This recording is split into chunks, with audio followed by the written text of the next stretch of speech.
आज हम बात करेंगे उस मुख्यमंत्री की जो हरियाणा की राजनीति में सबसे अलग दिखते हैं। न बड़े घराने से, न राजनीति की विरासत से, बल्कि संगठन के एक साधारण कार्यकर्ता से शुरू होकर मुख्यमंत्री की कुर्सी तक पहुंचे। नाम है मनोहर लाल खट्टर। 2014 में जब बीजेपी ने उन्हें मुख्यमंत्री बनाया तो हरियाणा की राजनीति हैरान रह गई। जिन्हें राजनीति का बाहरी खिलाड़ी माना जा रहा था, वही 10 साल तक राज्य की सत्ता पर कायम रहे। लेकिन ये कहानी सिर्फ कुर्सी तक ही नहीं है, ये कहानी है सत्ता, विकास और जनता की उम्मीदों की।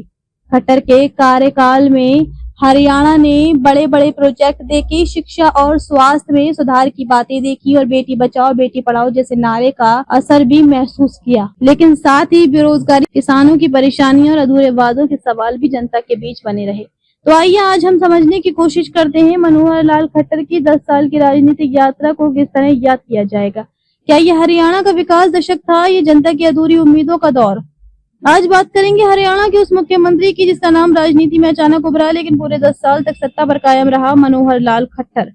एक साधारण कार्यकर्ता से लेकर मुख्यमंत्री बनने तक की यात्रा। हरियाणा की मिट्टी से निकली ये कहानी सिर्फ राजनीति की नहीं बल्कि उस दौर की भी है जब लोग ये सोचने लगे थे कि राजनीति सिर्फ बड़े घराने, वंशवाद और जाति समीकरणों की गुलाम है। खट्टर का चुनाव इस सोच को तोड़ने जैसा था, लेकिन सवाल ये भी है कि खट्टर अपने कार्यकाल में वे भरोसा कायम कर पाए जो जनता को बदलाव का एहसास दिला सके। आर्थिक और विकास की तस्वीर। 2014 में जब वे सत्ता में आए तो हरियाणा आर्थिक मोर्चे पर ठहरा हुआ लग रहा था। खट्टर सरकार का दावा है कि राज्य का एक्सपोर्ट 3 गुना हुआ, लगभग 1.6 लाख MSMEs खड़े हुए। इसका मतलब ये कि छोटे छोटे उद्यमी, कारखाने और रोजगार की उम्मीदें पैदा हुई। लेकिन यहाँ एक सवाल भी है। आंकड़े किताबों और प्रेस कॉन्फ्रेंस में अच्छे लगते हैं, पर गाँव के बेरोजगार युवक के हाथ में ये आंकड़ा नौकरी बनकर आया या सिर्फ अखबार की हेडलाइन। शिक्षा और स्वास्थ्य। खट्टर सरकार ने सरकारी स्कूलों में 5-5 लाख टैबलेट्स बांटे, MBBS सीटें 3 गुना बढ़ाकर डॉक्टर बनाने की दिशा में कदम बढ़ाया। ये बदलाव दिखाता है। लेकिन जब गांव का बच्चा पूछता है कि टैबलेट तो मिल गया पर नेटवर्क कहाँ है, या जब मेडिकल की सीटें बढ़ती है तो मगर गांव की डिस्पेंसरी में दवा नहीं मिलती, तब इन योजनाओं का असर अधूरा नजर आता है। पारदर्शिता और भ्रष्टाचार। मनोहर लाल खट्टर ने शासन को डिजिटल किया, नौकरियों, योजनाओं, बजट का पैसा ऑनलाइन सिस्टम से जनता तक पहुंचाने की कोशिश हुई। पर सवाल ये है कि भ्रष्टाचार सच में खत्म हुआ?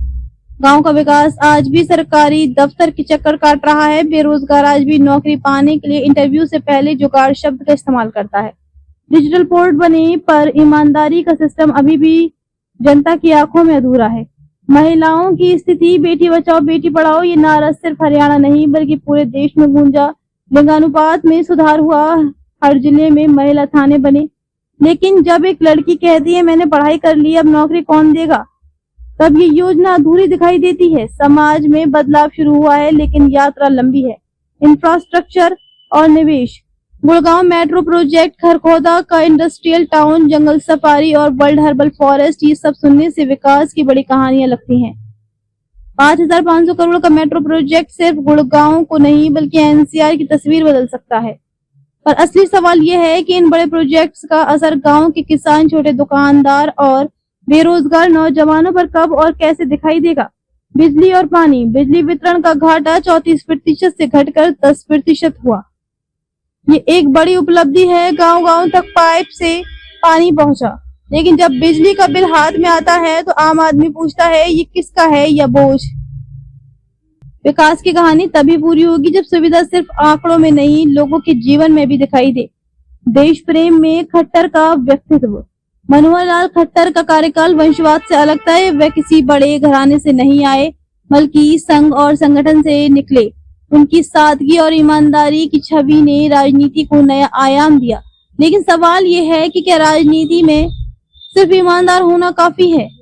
जनता को रोजगार चाहिए, किसानों को फसल का दाम चाहिए, युवाओं को भविष्य चाहिए।